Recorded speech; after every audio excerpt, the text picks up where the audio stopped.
Hey everyone and welcome to Storytime. My name is Jake and today we are going to be looking at the subreddit r/maliciouscompliance, where people conform to the letter but not the spirit of a request. If you're new around here, please do hit subscribe down below so that you never miss out on another video. But for now, let's sit back, relax, and enjoy some malicious compliance.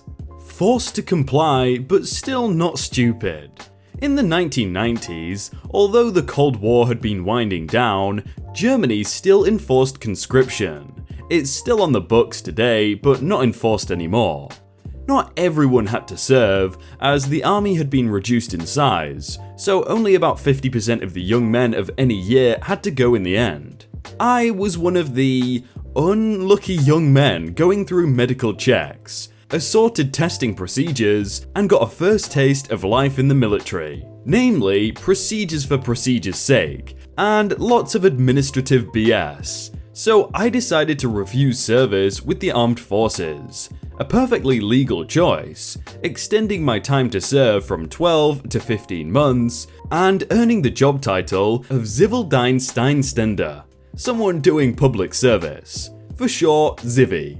So 18-year-old me ended up in a local hospital, doing general assistance, fetching patients for their treatments, etc. Until they told me I'd be transferred to the psychiatric ward to help there.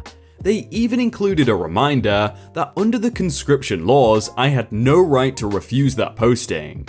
Not that I had any intention of refusing, but I really looked forward to doing actual work with long-term patients. But this legal reminder got me thinking, if they were so eager for me to follow the rules, certainly they'd do the same. The rules stated explicitly that Zivvies were only allowed in assistance roles, were never to replace but only augment trained healthcare personnel, and had to receive mandatory training before dealing with certain types of tasks, e.g., patients with psychiatric disorders. The first day at the psychiatric ward came and went. Really nice ward. The nurses were really friendly and happy to have me. Low on trained staff, so I was to replace a fully trained nurse. And they told me about the mandatory training, which I neither had nor found in my schedule in the near future. So I, following the rules, inquired at the regional Kreiswehratzsamt, or the KWEA office in charge of all the Zivvies in a region, about that training, and they didn't have me on their schedule either. By law, I was required to inquire there whether a tasking required additional training.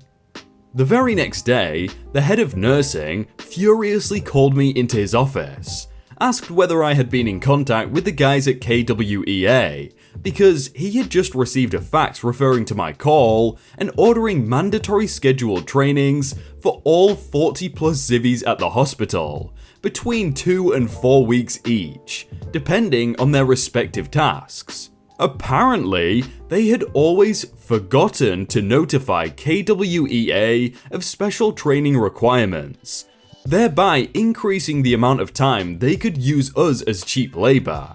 Hourly rate was approximately 2 DM, or $1.20. The guy was livid. I had robbed him of nearly 120 weeks, combined, of slave labor. Just by following regulations he seemed to be so keen to point out. His last sentence was the famous one, "He who laughs last." So after completing my 4 weeks of training, I returned in the psych ward, only to be reassigned nearly randomly. Thorax surgery, intensive care, neurology, a few weeks here, a few days there. He thought he'd punish me, but to me, it was a great adventure, getting to know so many aspects of medicine. So he took the last tool he had available. He forced me to live on site. This last one was part of the laws intended for army conscripts, not Zivvies. Nevertheless, it also applied to me. He ordered me to live on site, not to go home after work as every other Zivvy there was allowed to do. So I complied. He actually made me live in the dorm of the hospital's nursing school, filled with nubile young ladies aged 16 to 20, and I was the only male there. Oh, the horror. Wow, it's just war stories like this that just give me nightmares. I have so much respect for these people. They put themselves through so much. Manager leaves for the day and doesn't tell me about the half-dozen trucks being towed tonight. Hope you don't lose that national contract. I'll preface this by saying that I know I can be a petty jerk, and I'm fully aware why I was never promoted to run my department on an official basis, aside from the fact that running an entire department isn't worth a $1 an hour raise. For background's sake, I worked at an armoured car company for 6 years. I moved up from driving on our routes to jumping them, meaning I was the guy actually going into the stores and banks for the money, to working in the vault, prepping money to go out the next day, to de facto running the vault. They never officially made me a supervisor, and you're about to see why. This is when I was running the vault.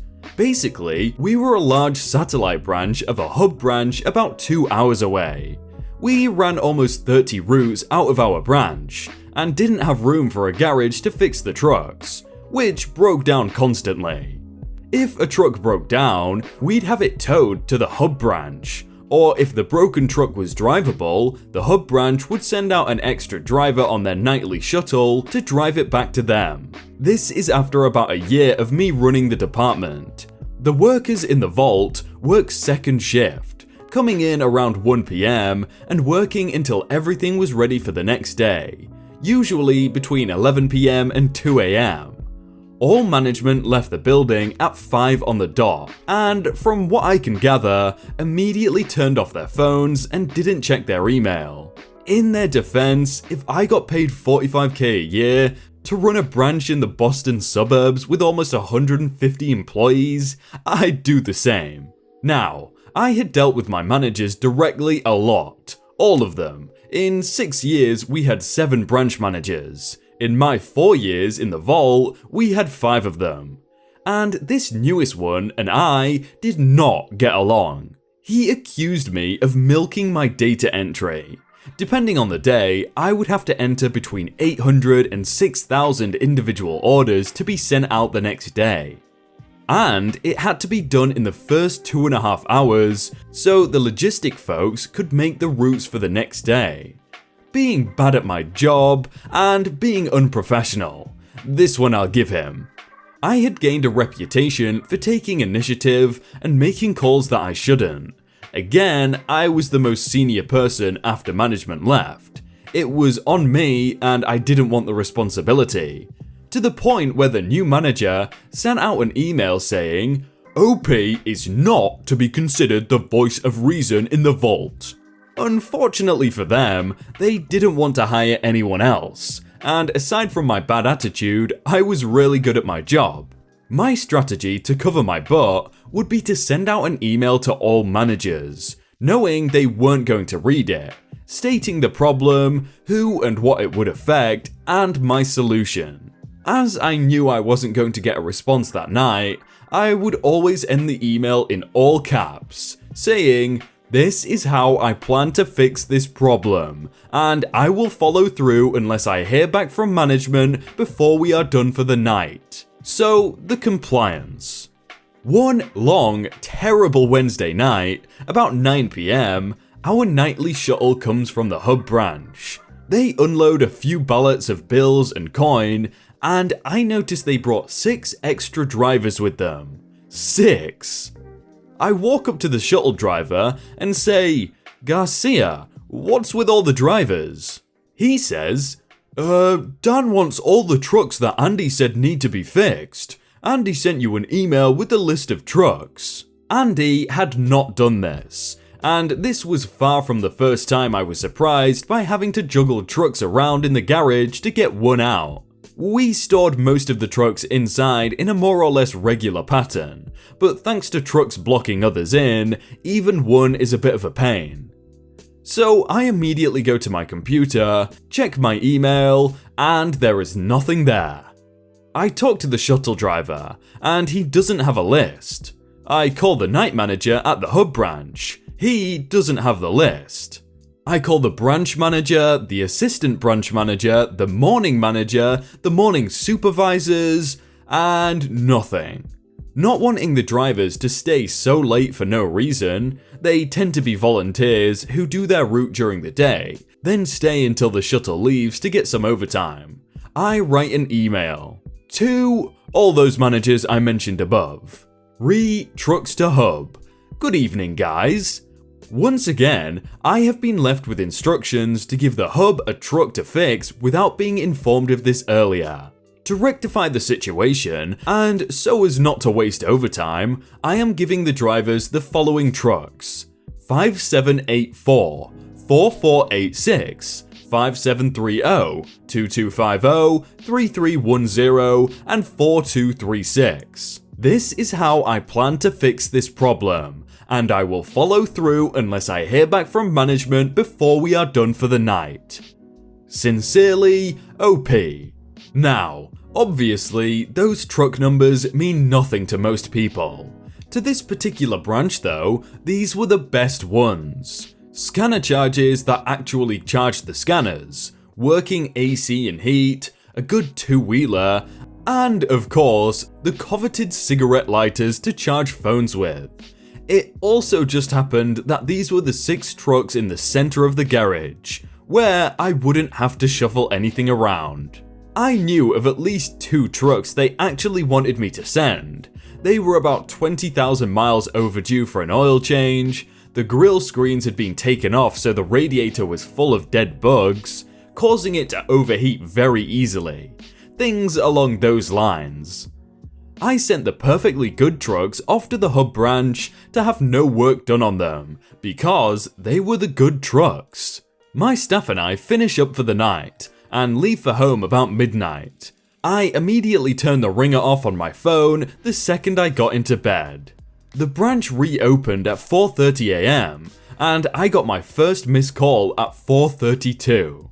Then at 4:38, every 5 or 10 minutes until about 8 AM. I slept until 11, got ready, made lunch, and headed into work. Apparently, everyone was understandably livid.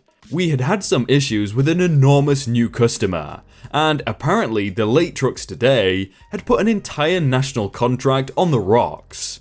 This was explained to me, and I mentioned that it would have been neat of them to communicate needs to the night shift and maybe have someone run the vault who could be trusted as the voice of reason. The new manager tried to have me fired, said he could bring in his 10-year-old to do my job better and faster. I told him that he shouldn't have someone they don't trust as the voice of reason in my department running it, and handed him the 2-inch thick stack of paper that is all the orders that needed to be entered within the next 2 hours, and walked out of the building to have a few cigarettes. I wish I was financially stable / cool enough to have quit right there, but alas. He came out a half hour later and asked me to do the orders. I told him to call his son, and damnedest thing, it never happened again.